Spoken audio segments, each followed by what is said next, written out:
మనిద్దరి మధ్యలో ఏ జన్మలో ఏ తీరని రుణం ఉందో, మరెందుకు ఇంతలో ఈ బంధనం ఇన్నింతలు పెరిగిందో. అమాయకమైన నీ చిన్నారి నవ్వును ఏ తల్లి కందో, ఇటే నీ దారి ఉందని నిన్ను ఏ సుడి గాలి పంపిందో.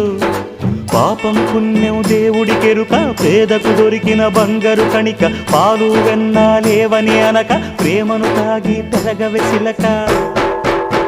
వలేసే పాడు లోకం కంటపడక ఉండు నాయనక, ఇలా నా గుండెలోనే గువ్వల కొలు ఉండిపోయింక. ఇటే పోస్తే ఎమున్నైనా నిలేస్తానే, మరింక ఏ కీడు నీ వంక రాలేదు.